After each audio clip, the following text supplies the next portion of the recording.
and welcome to the Mime Radio Show podcast. I'm Karen Hoyer. And I'm James Donlin. And who do we have today, James? Well, first of all, I'd like to search behind the darkness behind us. And there's a man lurking back there named Michael Diaz, who's our producer. And he's the one that controls everything, our destiny, our past, and our future. So Michael, wherever you are, thank you very much for being the master of the levers and the buttons and the dials and the screens and the connections.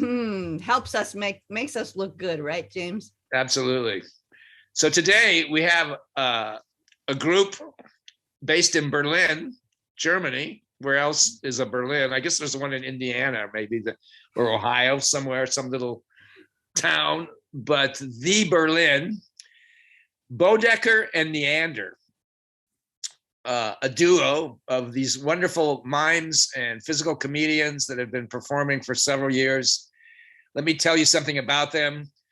Bodecker and Neander have been producing their work for over 10 years, during which time they have captivated audiences and the press in more than 30 countries.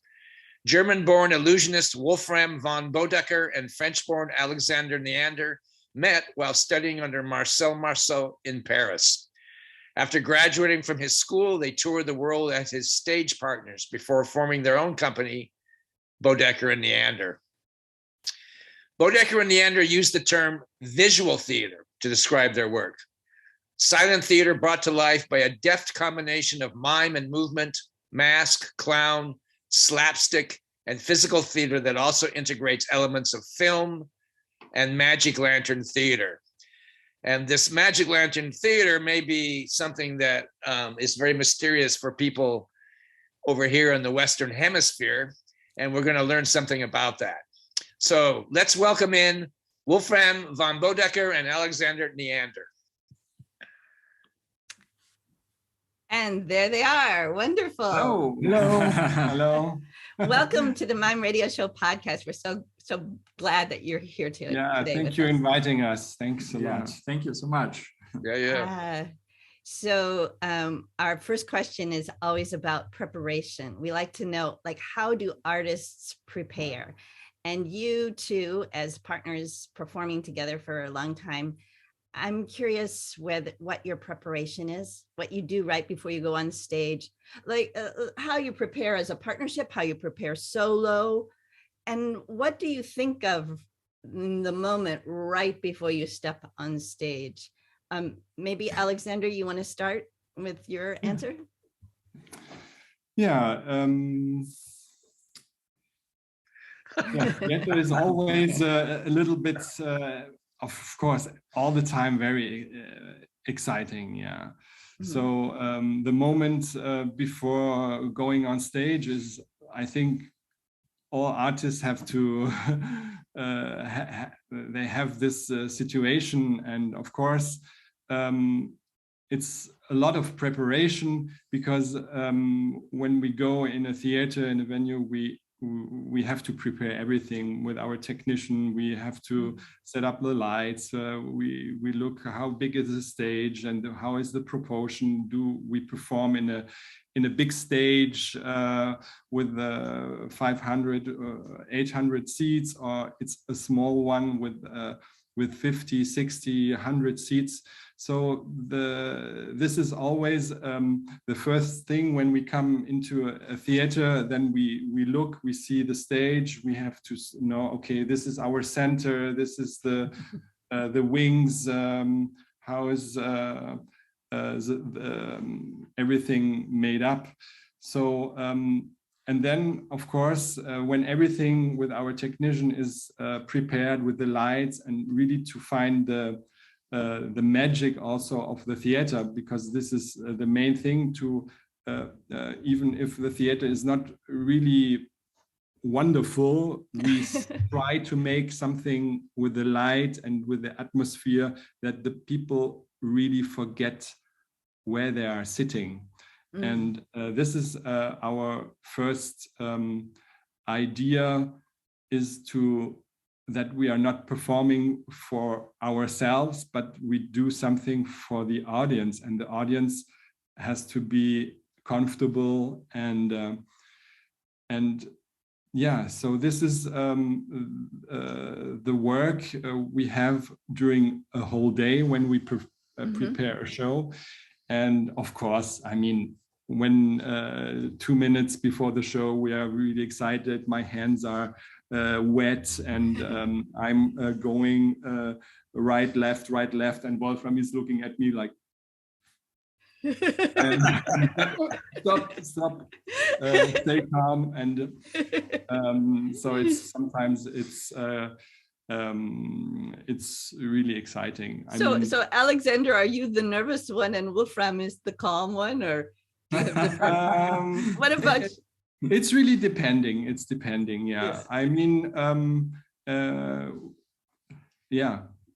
Wolfram, you've been I've heard the term illusionist, so that suggests magic and props. I know that both of you use very interesting props. So in this preparation, I'm sure the physical objects are important, like how they play and where they're placed. And, do you have a list that a check where you check off where things are placed before you start? Wolfram, what do you think?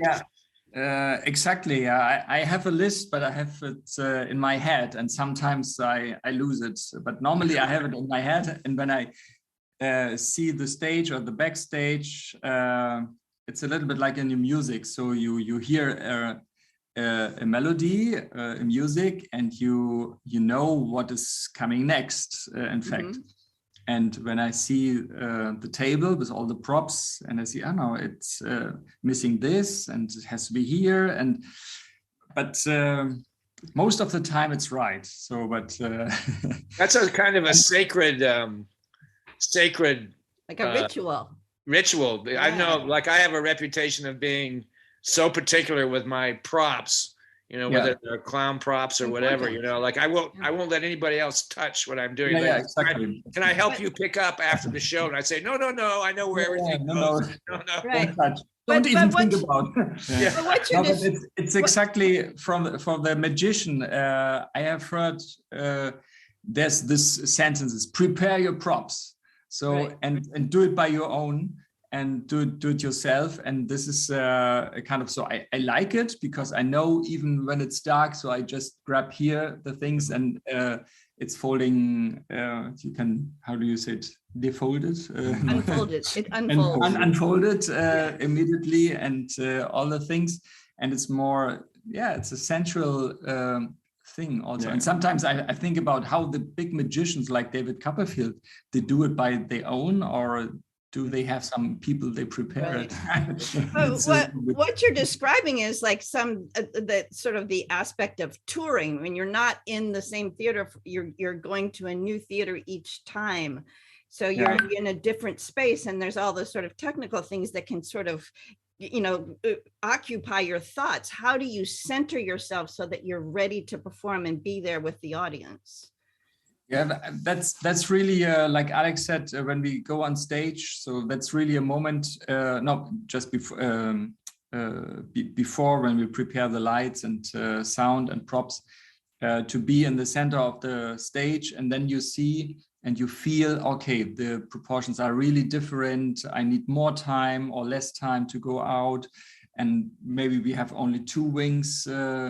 And we have to put everything in one corner, and nobody has to see it. And in this time, in fact, so we get a little bit this feeling, okay, this will be very different, but it looks like yesterday from the outside, but it will be, every time it's a challenge, of course. Yeah. But just like 2 weeks ago, we had a performance in a big theater. And we were so happy, wow, super theater.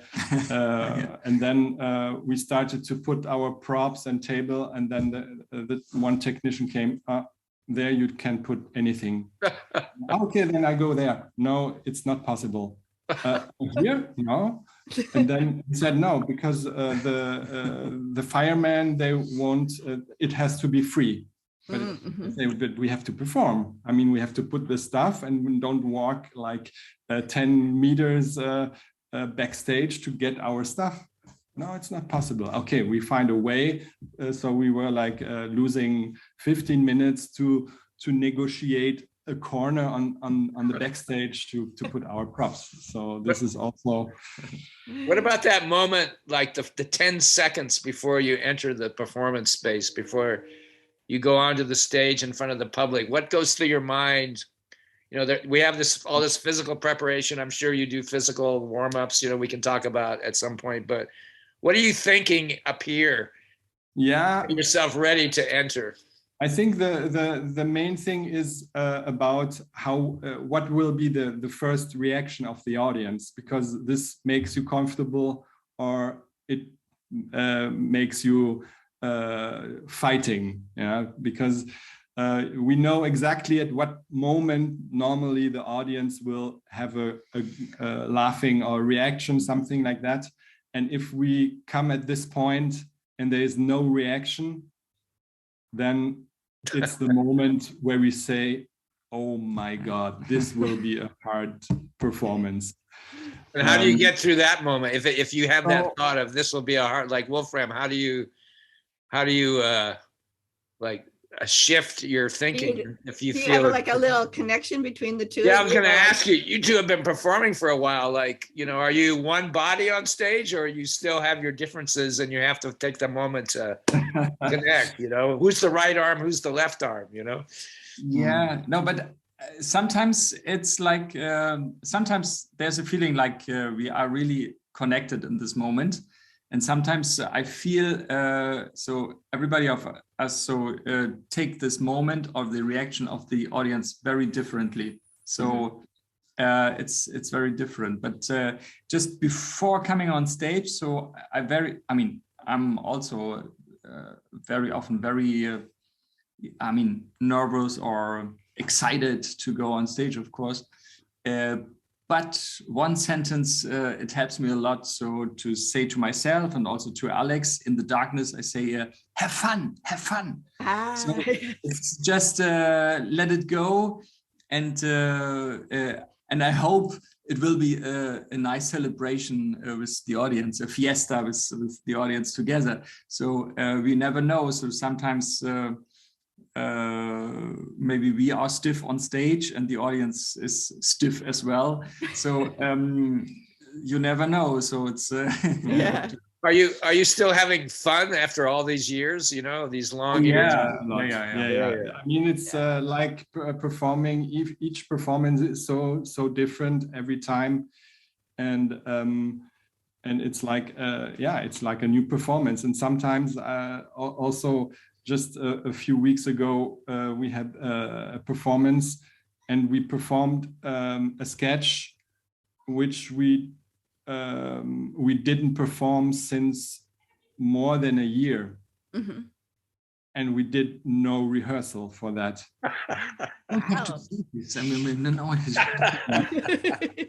And then we just before the show we said, let's. Think through, let's do in our mind together on the backstage the number. And then I say, no, let's do it like this, and then it will bring new things, because probably it's another thinking as when we perform it every day or every week or something like that. And it was a nice experience. I mean, it was the problem is we just performed it like we created it. So that's a great example of being that's a great example of being a partnership, because if you have all this experience behind you together, that it's so wonderful to work together, because you can make shifts very quickly, you know, but given the relationship that you've had for years. Tell us about a little bit briefly about how what your backgrounds are, how each of you came to this art form, and how you met at Marcel's school, and how you decided to become a partnership. Either one of you can just sort of talk about that. My background is maybe, not maybe, I'm sure. No, for example, my mother, she was playing piano, and in the church the organ. Yeah. And so we had a lot of music in the house. And my father, he's a big fan of magic and theater. So every time we went to the theater, and he brought my sisters and my brothers and me to the theater, and it was circus as well. And so it was a part of our life. Mm-hmm. And I was a very a silent boy, full of imagination. And I remember in my childhood, when I was 4 or 5 years old, every day, so it was really for a period, it was every day I was listening to Peter and the Wolf of Prokofiev, mm-hmm. this disc. And this was for me magic, to imagine the wolf and the birds, so I think so theater and music, it was all the time very present. And it's so interesting. I had the same. I used to live, my mother was an organ player too in a church. Yeah. And I remember Peter and the Wolf, the musical score. Yeah. Right. With all the representations of nature and characters and animals. Yeah, I have that same thought. I'd never thought about that for years. Yeah. So did you go to college for the arts, or did you go directly to Marcel's school? No. Before my hobby, my favorite hobby was to do magic. In mm-hmm. fact. And then I saw a pantomime in my city, and it was fantastic. And my father, he was always telling me, Marcel Marceau, he was performing in your hometown in Schwerin, in the north of Germany. And I remember it's the big poster of Marcel Marceau. It was always in our room of my childhood, in fact. Was that the classic poster? I was going to say, was that the classic poster with the white face? There's one that I've seen where this. The beautiful. No, in fact, it was a very dark poster, so very black, and he was just a little bit from the side, and he was standing like this. And when I was a child, I was thinking, wow, he looks a little bit like a bird, because he was so. And then filigrane, and and finally, in fact, so I saw Marcel Marceau in 92. 92 in the summer. And then I said to myself, so this is the biggest magician ever, because he's not just making things visible on stage, but also the emotions. So all the audience was crying and laughing, and me too. I was in the last row, in fact, and I was laughing and crying all the time. And so, and this was the start. In fact, I wanted to be in the school. I mean, there's a very nice story how I met Marcel Marceau. Yes. I should write it down like a little book. It's like a Hollywood film. You want to? I wonder if I remember my first audience with him, which would be a good short story. Also, I'm wondering if tell us about others have those stories too. How did you meet him, Wolfram? Are you going to save it for your book? It was, in fact, it was in Hanover. So he performed, and I prepared a letter. I gave it just before the performance to his manager. And then in the end, I was waiting for almost 2 hours outside, and nobody was there anymore. And my friend said, no, we have to wait. And okay. I wait. And then suddenly a taxi came just in front of me, and the taxi stopped, and somebody, I mean the master himself, who brought down the window, and he said, "Are you waiting for me?" I was wow. You know, oh master, it's yourself. Yeah, did you get my letter? And it's from me. And then he told me, you are interested in my school. So I give you the address. And he wrote it down, the address. How old are you? 23. It's a very good age to start the pantomime. Write to the school and you will get some information. All the best for you. Au revoir. And then he went away with the taxi, and I was jumping by like, no, it was really, really nice. So, I mean, just he asked, are you waiting for me? So yes, I was waiting for him, in fact. And then at the end of the street, you saw the car stop, and he rolled the window down again, and there was a 12-year-old standing there, right? And he said, 12 years is a perfect time to start the Marcels. Exactly. Yeah. So Alexander, maybe you can tell us a little bit about how you came to this. Of course. I mean, of course, it was also Marcel Marceau who brought me to the art of mime. I mean, I grew up in a very musical family. My father was a double bass player in the Stuttgart Chamber Orchestra. So I grew up a lot with music, and I was playing also music, and my sister studying music. So very, very musical family. And I went all the time. Every month I was in opera or ballet or a theater performance. So, and of course, one day my mother organized tickets for Marcel Marceau, and I was 9 years old in 79, and I saw Marceau, and I have the image. I mean, I saw Marceau after so many times, but I have still the image from my first performance of Marceau in Stuttgart at the Opera House. And after this performance, I was so impressed, and I started to I was so touched about how can one man make visible all this, all his stories, all his emotions. And I was, and then I started to doing some mime, like then after, when I was 13, I started taking mime classes by a Czech mime who studied in the very early times in Paris with Marceau some years. Mm-hmm. And so I did this until I was 16, 17, taking mime classes and making little performances, and I started to make my little sketches and everything.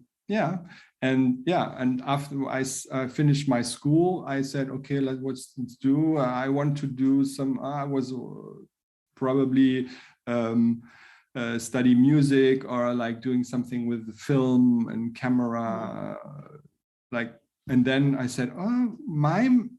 I do mime, and it's so easy for me. So I don't have to do nothing when I study mime. So very naive, but then I was looking different schools in Europe, in Berlin, in Germany, Folkwang-Schule in Essen, and different schools. And I went to Marceau School, open doors, a whole week of open doors where you can really look at the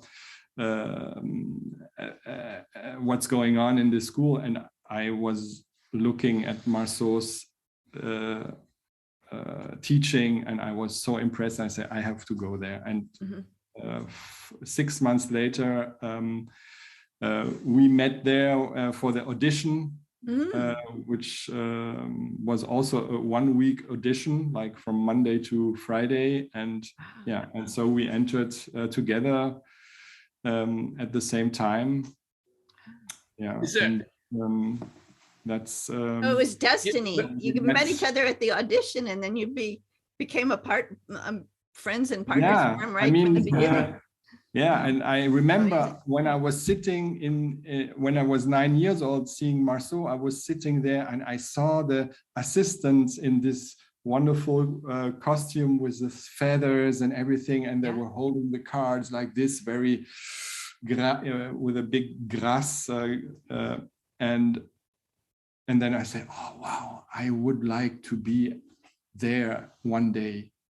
You both mentioned, and then you were. That's like and that was yeah, I the mean, vision. a dream came true. Yeah, Amazing. you both mentioned music in your backgrounds, as you know, in the house, and you know, my like I say, I had music in my house. So is there a connection between these first experiences with music that influences one to consider mime, or is there a connection in the performance of mime in terms of rhythm and time and imagination? What's your feeling on that?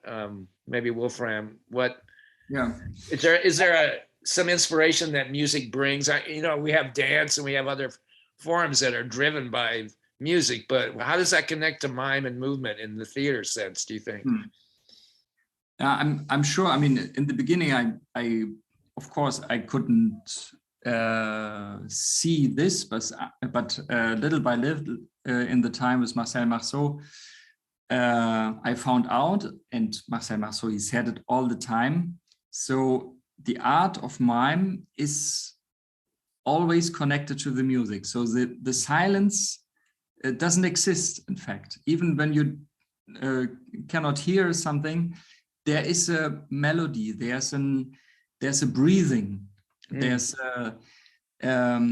and I think, I'm sure this is the secret. Why is Marcel Marceau, why he became such a star? Because he was not it was not a replacement of words by gestures. It was the breathing of the situation, of the feeling, and to give the time for some thoughts, and to give the prolongation, the prolongation of a feeling and the thoughts. And I think it was one of the first who did pantomime and mime like this, and that is why all the audience are breathing with Marcel Marceau while he's performing on stage. So the audience is like this all the time, and that is why they become a part of it. And so this is the untold secret of Marcel Marceau, in fact. And you can, I think you find this in every art form, in fact. This kind of breathing. And Marceau, he was speaking a lot of this connection, in fact. The composition, the melody in an architecture, for example, and so music is so like the rhythm, very primal. It's very centered to being human. What other influences may have come into your lives early? Like, you know, like a lot of people reference nature. Or does the city with all its characters and colors and smells, or the countryside with the, you know, the animals and the hay and the trees? I mean, what other influences besides music might be important to the revelation that a mime would take forward? In your own lives, is there anything else that's particularly may have helped you, inspired you to continue? Yeah, I mean, now when I think about the art form, I mean, it's the thing is the identification of everything. So it's not only only like Wolfram said, that we are replacing the words, but we have to do actually the opposite. Yeah, I mean, there are things when you use if you talk about you do like signs, like, or you do things like you use also when you talk, but in fact when I take a flower, it's not like taking the flower and do like, I mean, this is on stage when you have like a big audience and you take a flower and do like nobody will see. I mean, you have to bring the smell on the whole in your whole body. So your body becomes actually the noise, your nose, and your thoughts about the smell. So it's really like, it's like really like you become the object, or you become the wind, or you become the music. So I think this is the most important thing about Mime. And as I told before, we are doing, and this is most of the time, you have to do the mime, you perform for the audience. Mm-hmm. So it's not, you have not to be happy about what you are doing. I mean, nobody cares about what you are feeling in this moment, if I'm happy or, but you are performing for the audience, and you have to make them bring them in another world, and you have to do everything to put them out of this normal life and to make them dream or cry or thinking about something different than the normal life. What does the audience represent to you?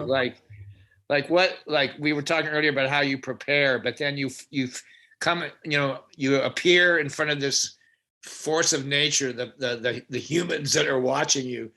Do you have a concept of what they represent? Not that he's a baker and he's a professor and he's a policeman, but who are they to you? What's the relation between the performer and the audience? Like, what does this audience represent, or how do you perceive the audience, given these ideas you want to communicate? Sometimes I feel I would like to bring out the child, the children of everybody, because now you just said it's an advocate, or I mean, so many people are with different professions, and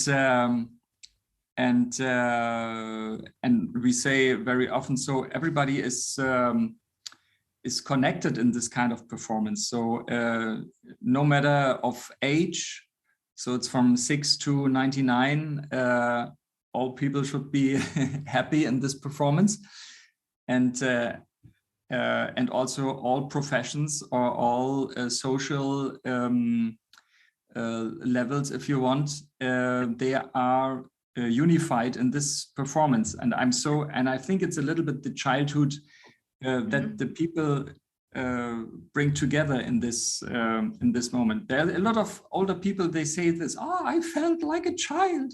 And especially I'm so happy when we really have children also in the audience in a big theater, and it's a nice theater in the evening. And sometimes it's so nice, it's completely silent, and then suddenly you have 1 or 2 children, and they laugh and they, how do you say, it's like magic to all the other audience, that they wow.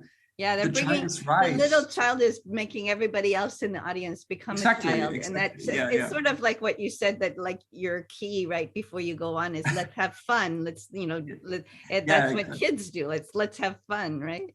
Did Marcel have that childlike quality? I mean, we look at Marcel as this, in some ways, as this elegant, ultimate professional, who very cosmopolitan, very international person, speaks different languages. Performed for kings, and queens. Did he still retain, in your experience, his childlike quality, which we're saying is the secret to a good performance? Yeah, absolutely. So I was so often touched in so many situations. Wow, it's such, like you said, it's such an elegant monsieur, sir. And but he never forgot his child, his inner child, and of course Marceau was of course the master of the proportion. I mean, he was on stage and he knew how to give a rhythm to his performance, how the music starts, how the light is going down very slowly in the house, how the curtain opens, and then he starts and the light is coming. Yeah. Then he prepares very slowly, and then he accelerates, and then in the end the music comes, and then he's coming to the center and the light is going down. So there is all this rhythm. I think it's like it was also something like healing the people from this outside world. And of course, Marceau's time was also like our times now. Sometimes you say, I mean, in different levels, it was a different time. Yeah. But, he had the chance to start his career just after World War II, and all the situation, and the people were hungry to go to the theater. There was not so much television and stuff like that. So, but in the end, what we feel when we perform, we try to keep a little bit this kind of rhythm that Marceau gave to the people. We try not to imitate, but to bring down the people from this outside world, and they sit together in the theater, and suddenly we calm down everything, and the people become much more receptive, and suddenly people are probably scared about some silent moments. Yeah. But of course, we use also a lot of music or sound effects and light effects, much more than Marceau did. He was more a purist on stage. And we try to take more techniques from everywhere, from different styles of theater. Yeah, and the reaction of the audience is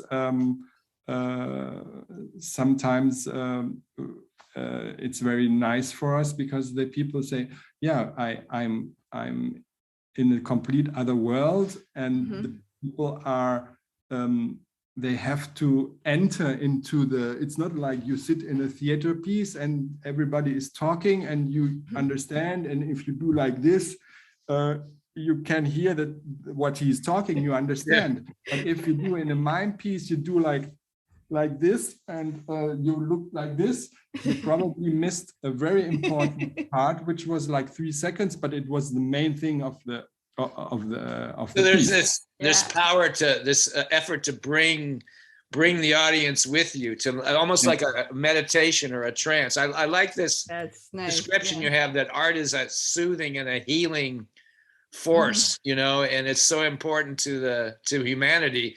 You know, what you say is true, because Marceau was born out of the chaos of World War II, and he was very active, as we know, like, you know, even actually working with children, right, during those early parts of World War II. But in our times today, you know, in my career, I've seen how physical theater has grown during moments of unrest, social unrest in the world, and like today, it's crazy what's happening today. So I have a feeling that mime and the physical theater arts will have a new visibility, because it does have the potential to soothe and to enlighten and to calm people, and to keep their concentration in a good place.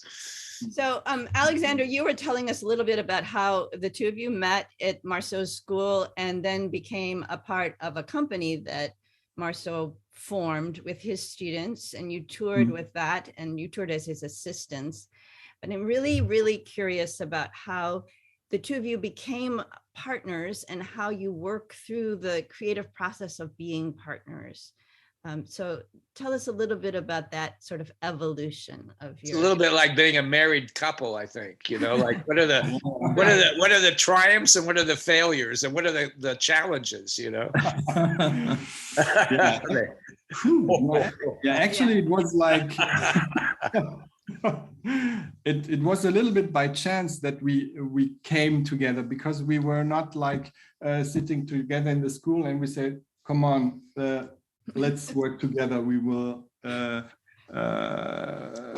have fun in the next 25 years. No, it was actually, yeah. I mean, we finished school in '95 and had the chance really to enter directly in the new Marcel Marceau company, which was created at this time because Marceau needed to make a new performance after he created the overcoat. Again, after he created it in 52 or 53. We had the chance that we came out of school and boom, we were in the Marceau company, preparing a show without Marcel Marceau, and Marceau came for the last month and arranged everything. And during this time, the overcoat was, they continued to perform. So there was, I entered there, then also Wolfram entered to perform in the overcoat. I think in the last show, only for one performance, he entered in the overcoat. And after that, we created the bowler hat.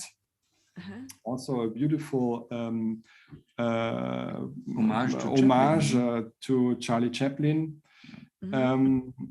Yeah, and I mean, we knew each other since '92. We worked together in the company. We had fun, and I mean, Wolfram also like historical. He's from East Germany. I'm from West Germany, so we were like two completely different people standing side by side, having completely different ideas about life and about knowledge and history. Everything was, I mean, we are still a completely different person, and this is what probably makes also the thing on stage, that we are not we are really completely different characters, and that makes together something which is always kind of not the same level. It's always right. The force is switching from one to the other, or from a little bit more the sweet, nice guy, and I'm a little bit more this guy, which is like a little bit like yeah, the two partners have to be very different, like Laurel and Hardy. We find out, and also during the Marceau company, and also during the school, that we were different. And but Wolfram went back to Berlin.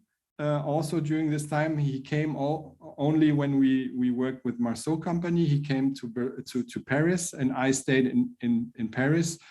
Yeah, and one day, and Wolfram was working with another person, also from Marceau school, from our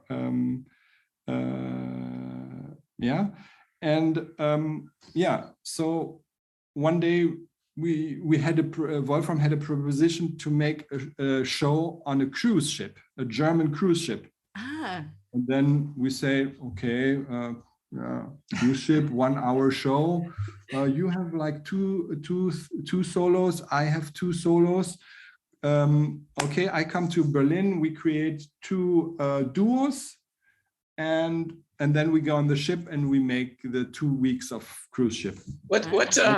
What's your process like? I know you have these wonderful, I'll say narrative, or these performances that are complete. They're not sketches, they're not, but they're a complete flow of story. Like, how do the two of you, given these differences and these backgrounds, how do you come together to create a new performance? What's your process with a new idea? How do you develop that? Do you each have like specific roles? Is like one is the idea generator, one's the director, one's the editor, or do you go back and forth?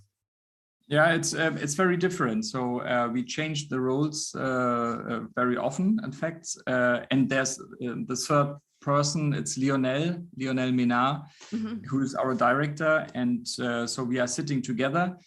And sometimes somebody has an idea, I just have a picture in my mind. It would be nice. It's just a situation like a photo, and it should develop in this direction. And then, okay, why not? It could be like this and like this. And so it's like a little bit brainstorming. And sometimes Alex is coming up with an idea. Oh, I find a very good piano music, and it's so full of images. We have to do something like on this. And then we just put it on in our rehearsal room. And then Lionel is saying, yeah, go on stage, and we start. And then so we fix everything. And is there a period of playfulness, or do you have a more preparation, a deeper preparation that's more specific, or do you like improvise and play, or does somebody assign, okay, we have to write this one step after another, you know? No, it's a very democratic process when we try something, and then we say, no, I don't feel comfortable in this direction, and then Lionel is changing everything. And then when we feel, oh wow, it should go in this direction, and in the end it's this change of story, it's wonderful. And then everybody is giving another idea.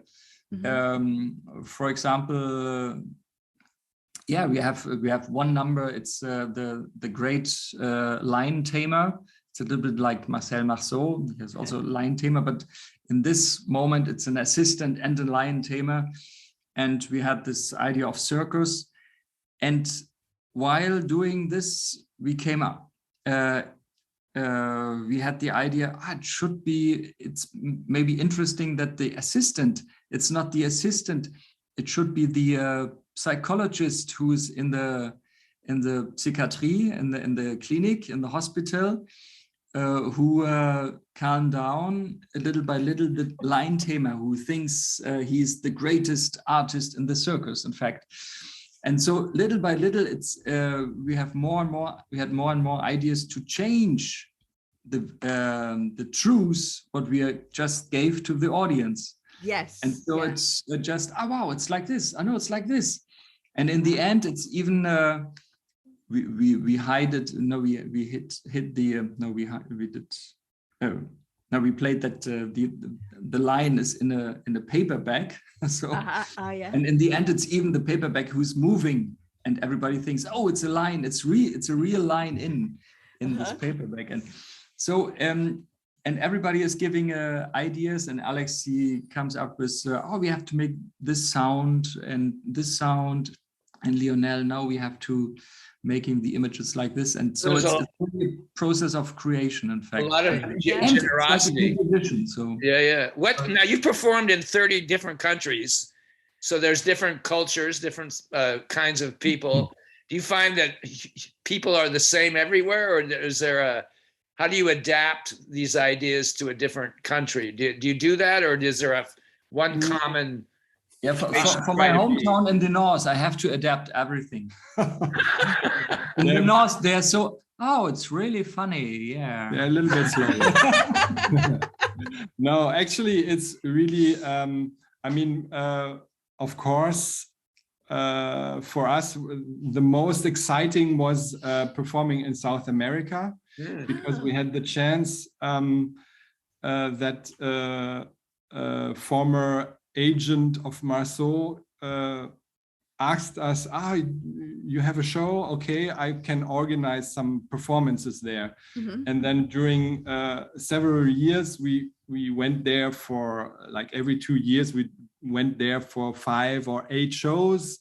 But I mean, we did nearly all countries in South America. And also what was really for us a big chance is that we performed in the same theaters that Marcel performed. So it was like huge venues, and of course there we were really, really excited before the show. I mean, we were like shaking.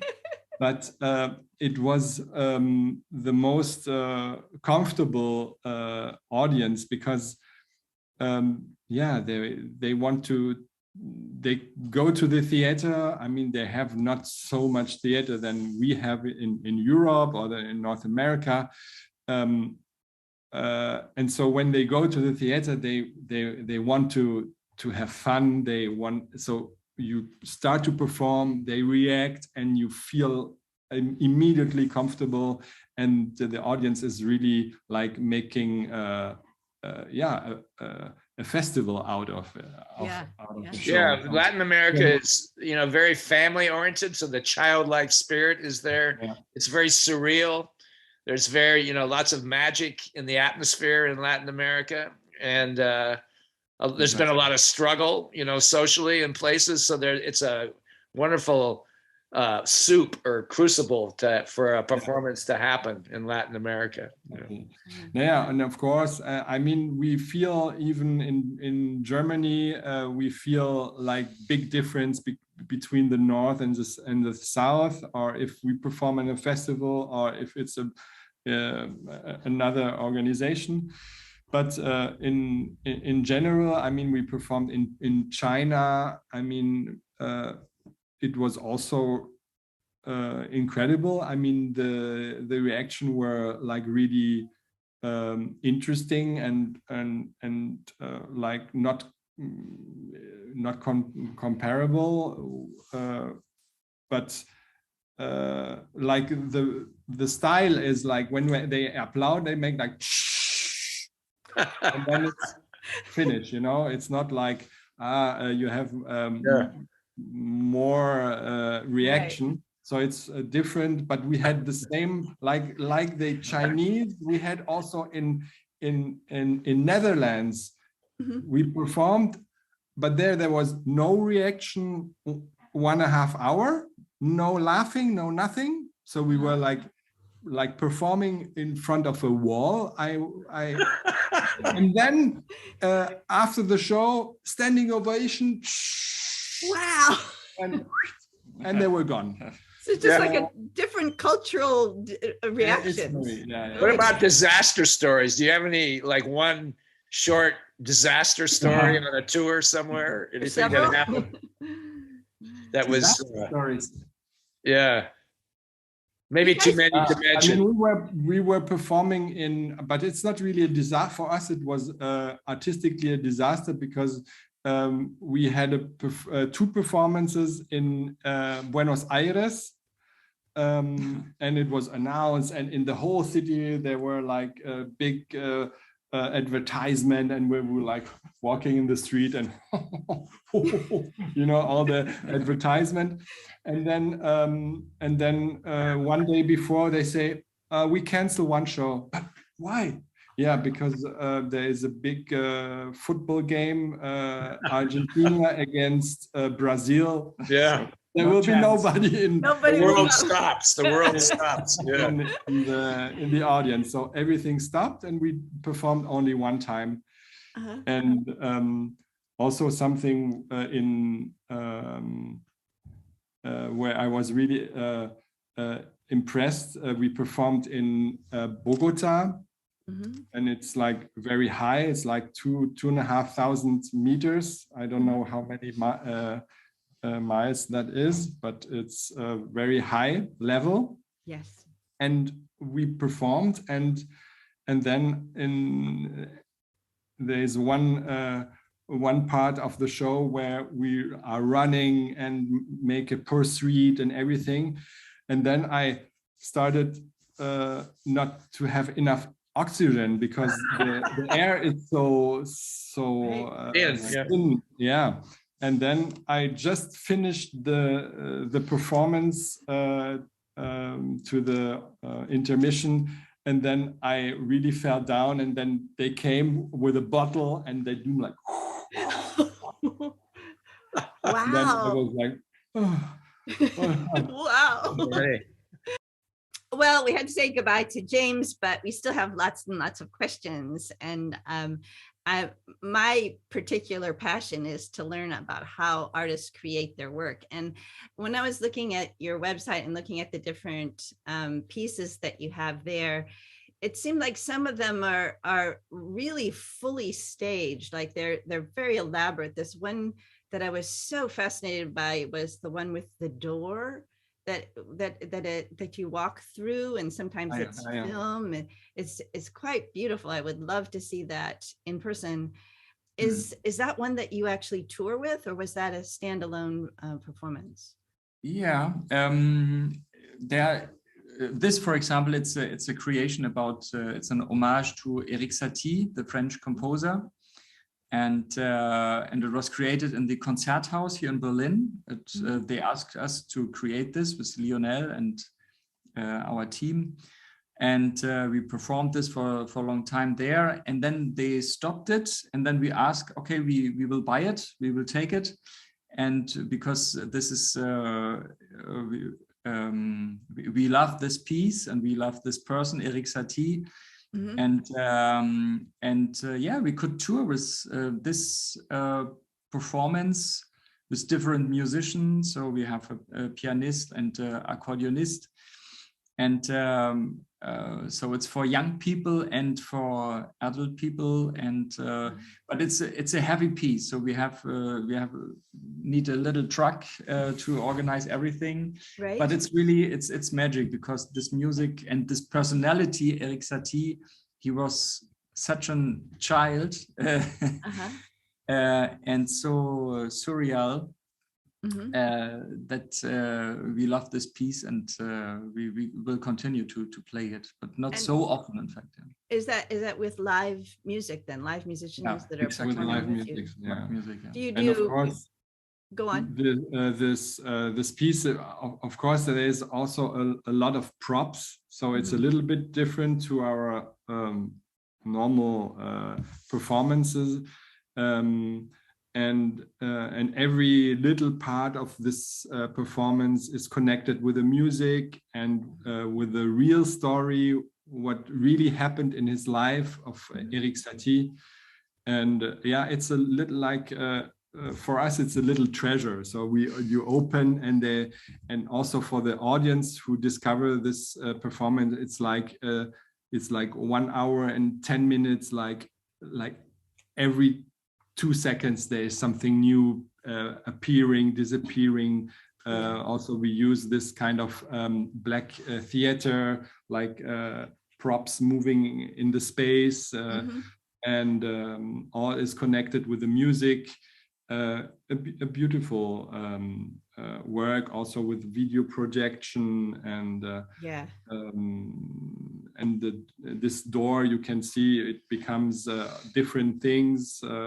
It's a door, but it's a window, and then it becomes a grave, and then it becomes a ship, and it becomes completely different meanings. And this is also what we look in our different performances, that we use props, but they have different meanings, not as you can see it. Yeah. Right. You were talking, mentioning the what we here usually call black light theater, that uses that special light so that if you're wearing black, you disappear, and just the bright things appear. But you were explaining a little bit earlier, and I'd like to hear again about how it's like a corridor of light that helps you do these things that appear and disappear. Yeah, exactly. That's in fact, it's the old-fashioned way, like the Laterna Magica they did in Czech in the 20s or even before. I don't know exactly. And so you have the impression as an audience, in the audience, that it's normal light. So normal light on stage. It's a little bit darker. That's right, but it's a normal light. And even in this light, so things can appear or disappear. And it's more, how do you say, more natural than the black light, this ultraviolet light. Which is a little bit, I think, very artificial. Sometimes it's good to have this flashy things, Yeah. but so this is a kind of surprise. Wow, it's starting to move, even when it's normal light, in fact. Yeah, it's beautiful to see. I have seen productions that have come here to Chicago for the Chicago Theater Festival, and just magical, and that sort of magic that you create with mime, and then to add this extra illusion is really fascinating. Your shows, you said an hour and 10 minutes. Is that about like the length that you think is a good? No, it's actually it's different. I mean, this Satie production is 1 hour, 1:05. But normally when we perform our classical program, it's 2 times 50 minutes. So we have really a full-length show, and we have like 5, 6 different shows we can do. Like Well, I mean, what that now takes in the difficult a certain times, amount of stamina. How do you keep your stamina up? What kind of like a sort of a routine do you have to keep in shape? That's a very fragile point you mentioned. Okay. No, of course. I mean, we try, of course, to work. I mean, when we were young, everything was so easy, and now we start to be up 50. So it's you feel that the body needs more exercises. So yeah, we prepare, we make a good warming up before the show, of course, and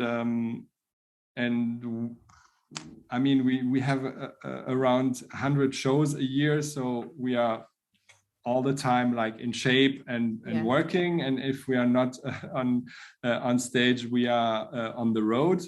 So it's a little bit difficult to find like a system about workout or going to the gym or something like that, because we pay for something probably and we never go, because the 3 days we have off at home, I'm really not interested in to go to the gym. No. So it's a little bit, we do some yoga, so for everybody for himself, or like normal, just moving, walking, and I have some like 4 or 5 years ago, I had some problems with my back, so I had to find create some exercises to be to be in shape. Yeah, so but we don't have really something where we go, oh, we meet tomorrow at 8 o'clock there. No, it doesn't exist. So everybody is doing his only exercise.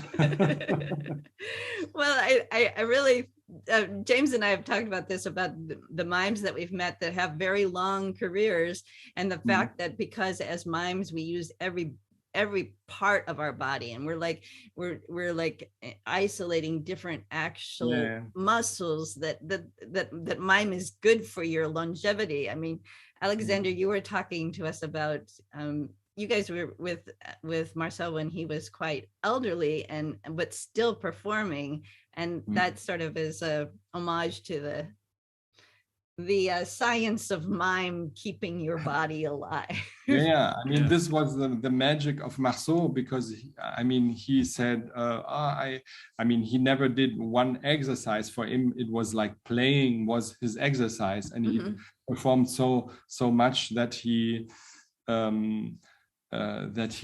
not really needed.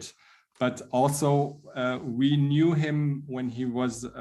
I mean, when we worked together with him, he was like 74. So he also was the man who can reduce all his movements to the essential. So, of course, in the last 10 years, he was physically much more reduced. but his charisma and his way of playing and his expression was so strong that you didn't feel that he was physically a little bit less intensive than before. Yeah. So he was, I mean, the master who could really focus completely on he was in a big stage with 2,500 people, and he was doing little things, and when he was knitting in the public garden, he was doing this and knitting here. No? I mean, this is so small. I mean, but he was the master to bring the focus to only one movement of the finger, and the audience was impressed by his movements and his rhythm. Yeah, I mean, or when he did the creation of the world, or all this beautiful pieces, or the mask maker. I mean, it was also physical, but he has this magic to make only the essential things. Right. It's like a camera zooming into the exactly, in a film. Yeah. How was I want to talk a little bit about your teaching and when you teach your workshops, so how was Marcel as a teacher, and the other teachers that you had at the school? How did you draw from them, and how did you develop your own method of teaching? I found out that Marcel Marceau, he created, in fact, a kind of technique, if you want, of character conventions. So he was impressed by the painters and the sculptures, and he wanted to bring in the body of a mime all the emotions that you can imagine, in fact. So the anger, the fear, and everything. So, and he did like a code for this position, in fact, but it was not only a position, a freeze. It was immediately to bring this feeling in every part of the body. And so this is one part he did, and he created a lot of how do you say it, walking, different walks, in fact. Like a spirit who's walking, or like and hand positions and hand forms. And this is one part which you can see like a pedagogic part. And there he was very strong in it. And he, in the first year, it was this, you have to learn about this. But it was fantastic when he taught this technique. It was always connected to a play. So always connected to you just have to imagine what is behind the door you open. It is more interesting than the technique of a door. So that's interesting, but not so interesting. So it was every time it was a player, it was a performer, and he took out this imagination and the emotions of the students. So it's important right from the beginning, even though you're teaching something really precise in terms of the body movement, the gestures, the technique to make something actually appear, but that you were actually living it and believing it, and having the emotional connection and the character connection right there from the beginning, even though you're just in the learning the study. And it's even if it's not technically wonderful. So if the emotion is right and you can see how to open a window and you do it like this, it's it was more important for him, in fact.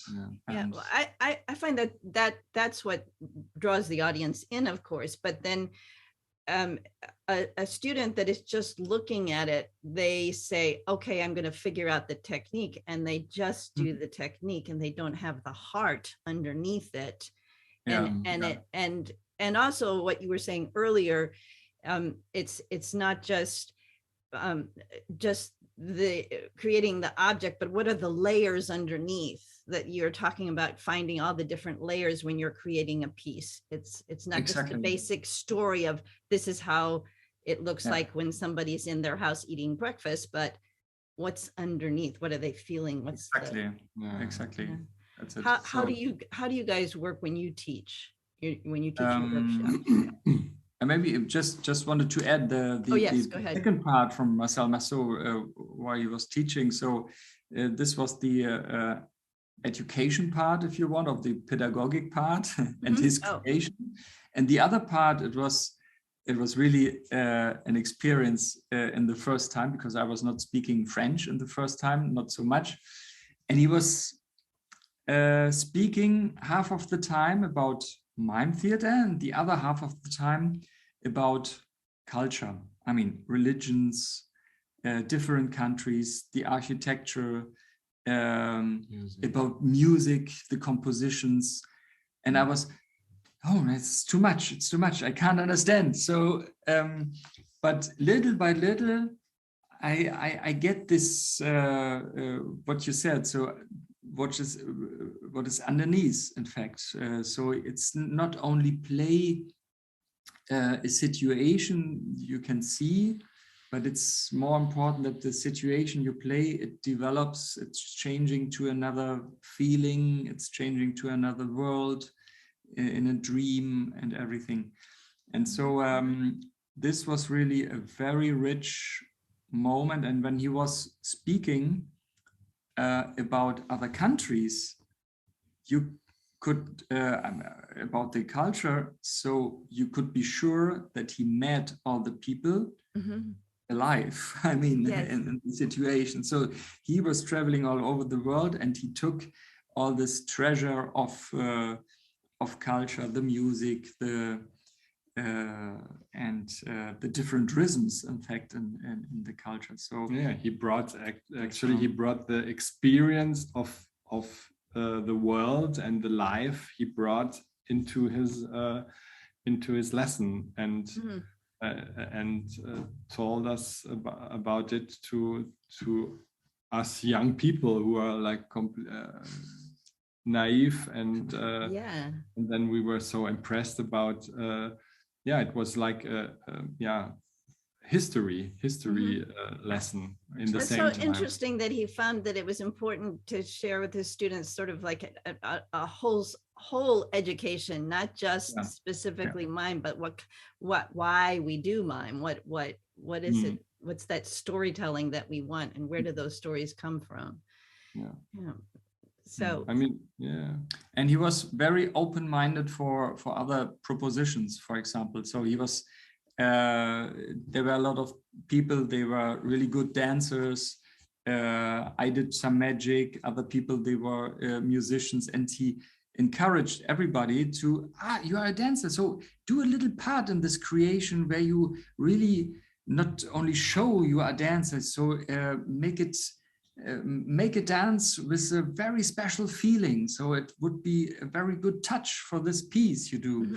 And he encouraged me to put some magic in it. And I surprised him once, and he said, how did you do it? And I showed it 3 times. And of course, the 3rd time he found it out, but I was really happy. That's wonderful. Yeah. So you're teaching. How do you do that? Actually, our teaching is, of course, I mean, it's of course completely based on Marceau's style, of course. I mean, we had also corporal mime with Corinne Zoom at this time. So we had the big chance to have the whole 3 years also corporal mime. I think we hated it the first year.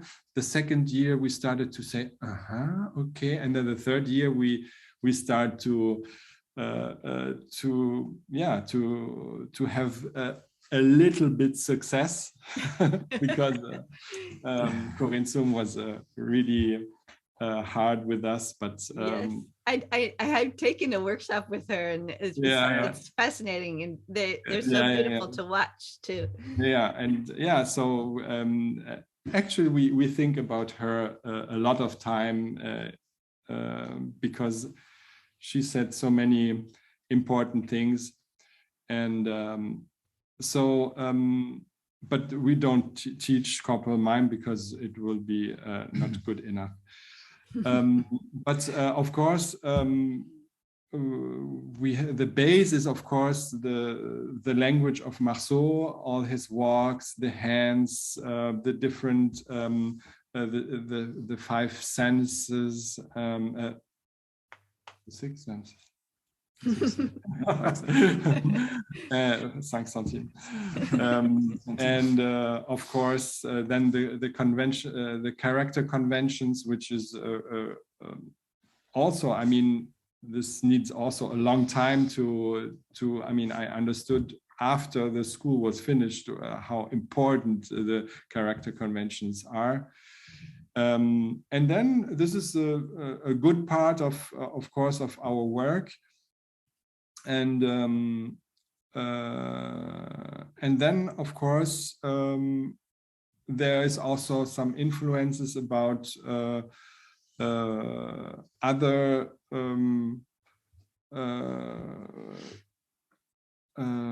teachers we had, that we introduced this also in our, I mean, everybody who teaches an art form takes a little bit from everything to make the body fluid and everything, because it's also about how to work with the body and all the different possibilities of the body. And then the second part of course is about working on like start to make improvisation, where you really put inside all the material.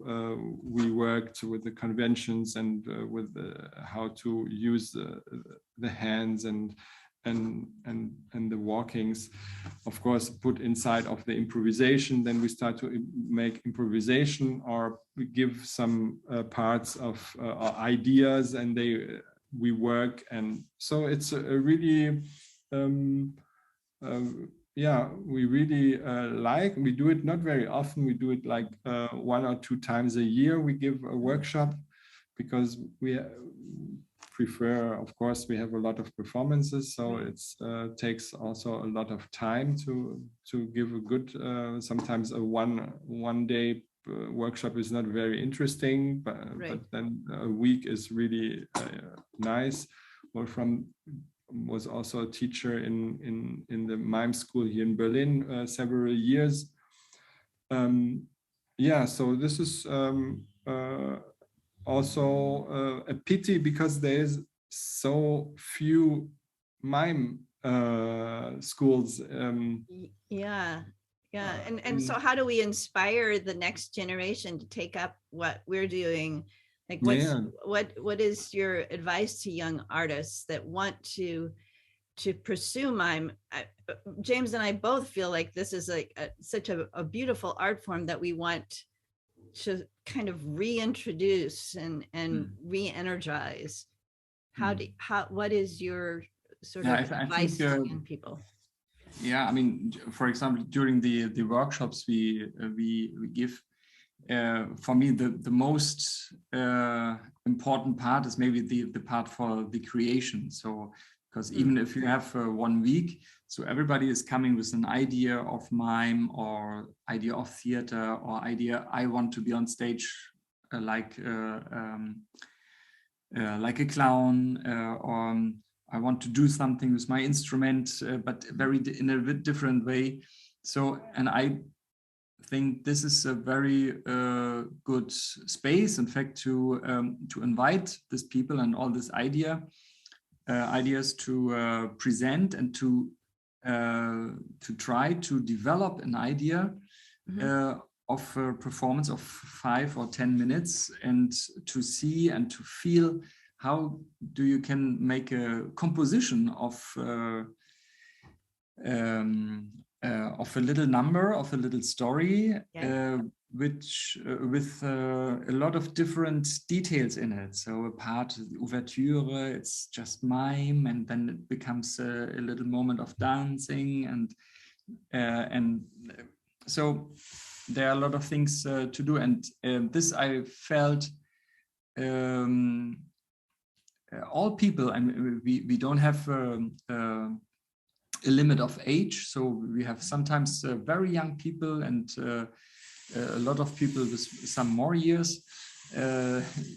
So, and they work together, and they are really happy about this, and they are really happy to have the space to play and to create and to feel like a child. And I wanted to do this a long time, and to share this creativity with the other people. And so there's a very strong energy of all these generations. And I think, to encourage this is, we should, I mean, like other teachers, they do more trainings or more workshops. We are, so it's very important to do it, right, of course.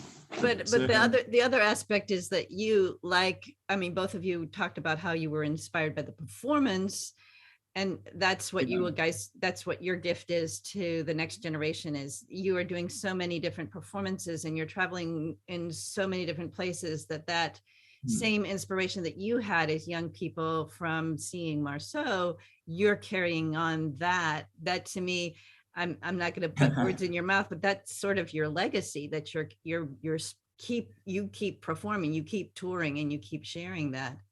Yeah, I mean, that's right. So it's also our how do you say it? Our idea to share this in this way. But this time when we do give workshops, so it's also it's a very rich time for us as well. And but it takes also a lot of energy. But anyway, in this time every time I learn a lot of things.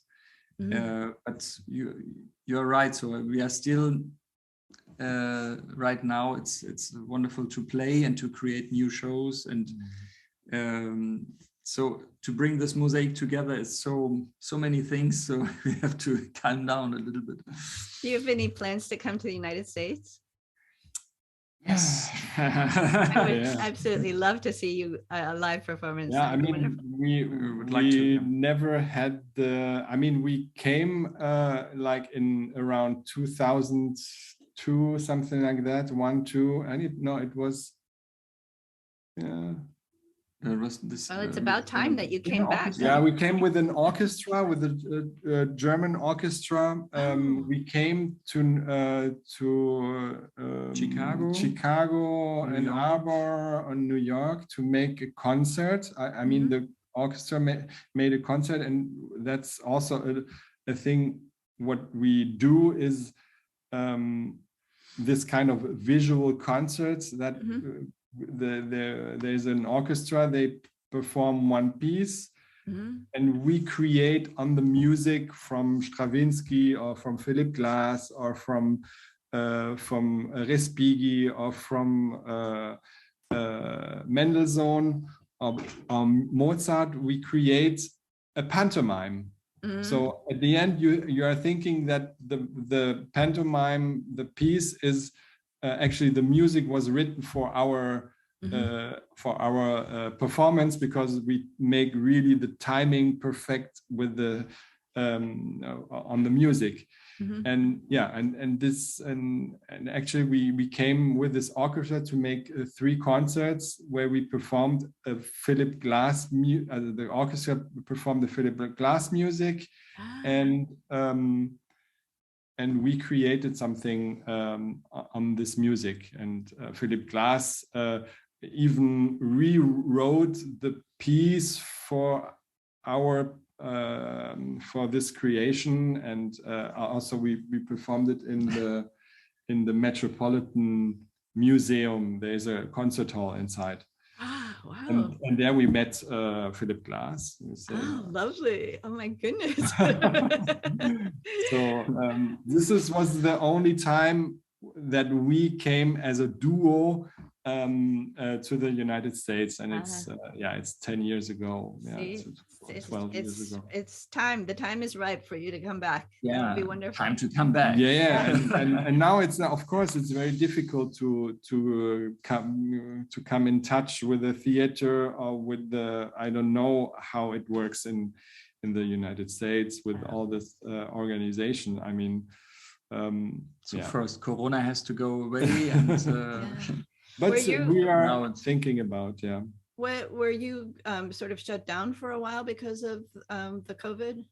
Yeah. I mean, we didn't perform 1.5 years, so it was a long time. But we had the chance that right in the beginning of the shutdown, we asked for money from the government to create a new performance, and the first time in our life we got the money to create a new piece. So we worked like 5 months of the shutdown. We create a new performance. So there was kind of a silver lining there, that you had the time to actually work on a exactly. But we did everything we rehearsed, because all the rehearsal rooms we normally they were shut down. So we created everything in our office in one room. We put everything away, and we put a black marley, and we worked. We created everything on 10 square meters. So is that show complete? Are you touring with that show now? Yeah. What is that one called? This is called My Goodness. My Goodness. Great. Yeah, it is the. How often do you create new work? Well, I mean, now we have every year it's a new creation. I mean, sometimes it's with musician, and then we don't play it so often, and but even for our normal shows where we present different numbers, different short stories, so we have some ideas. We have to make 3 new numbers, and then we take time and we do some new one, and we are happy about this. So it's every year, you can say it's one complete new piece. Maybe it's also for a production for we did the Flûte Enchantée, the magic flute from Mozart within the Luxembourg Philharmonic. So you have these collaborations too. Yeah.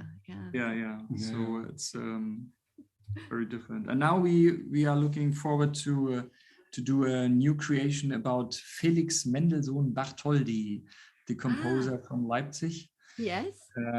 And there's the chamber orchestra from Leipzig, and so we create like an homage to Erik Satie. Now we create an homage to Mendelssohn. Oh, wonderful! Oh, that's wonderful. Great. Yeah. So, Alexander and Wolfram, we always close with this question. Yeah. What do you want to be when you grow up? Sorry, I didn't. What we want to be when we grow up.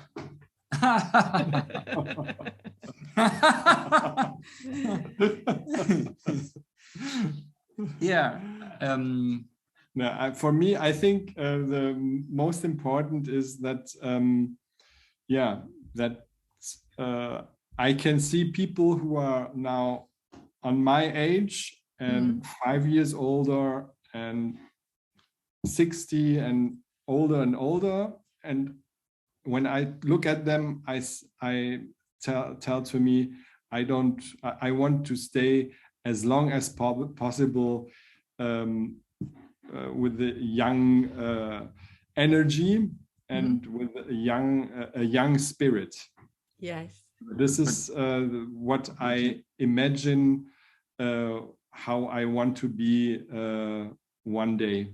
I mean, from now on until I'm older. No, but the question was, I think, when you was a child, no? What you wanted to be? No, now when you now. So Alexander, he doesn't want to grow up. He wants to be a child, Okay. not get old. Okay. Now I get it. Sorry. Yeah. From now. Yeah. When you grow up, what are you going to be? Was willst du sein, wenn du mal groß bist? Wenn ich mal groß bin. Yeah. Okay, now I. Well, I could ask it in a different. Healthy and happy, and open-minded. Still open-minded, and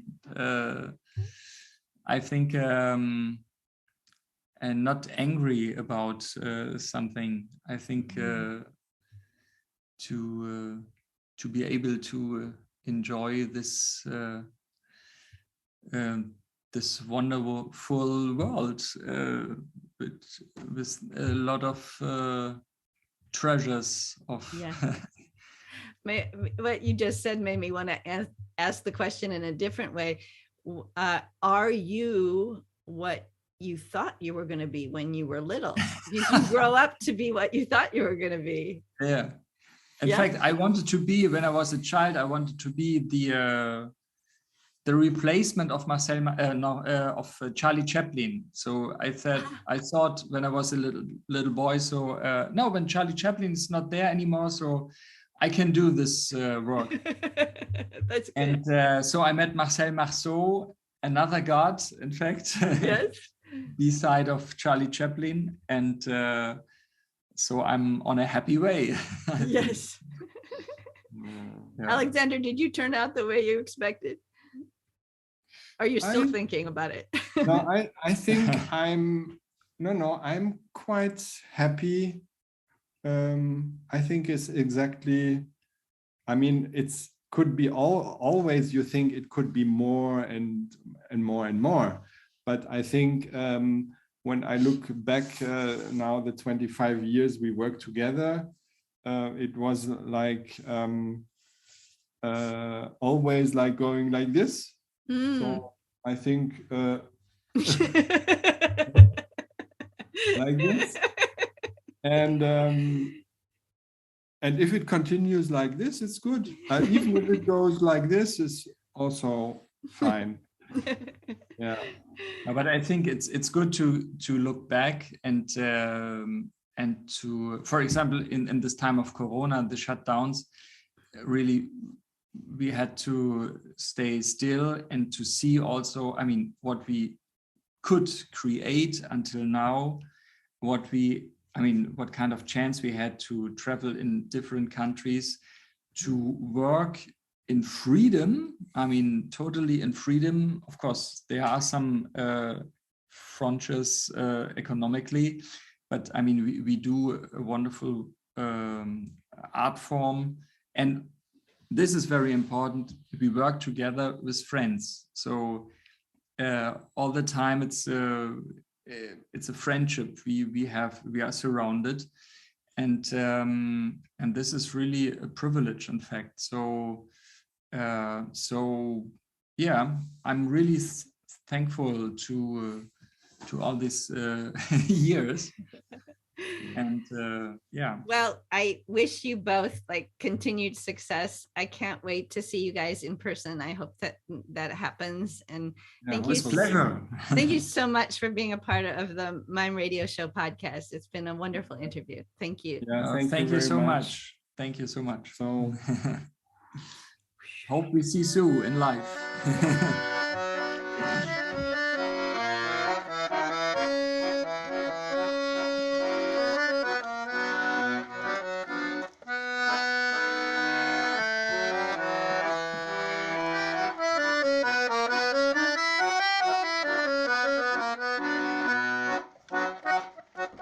Thank you.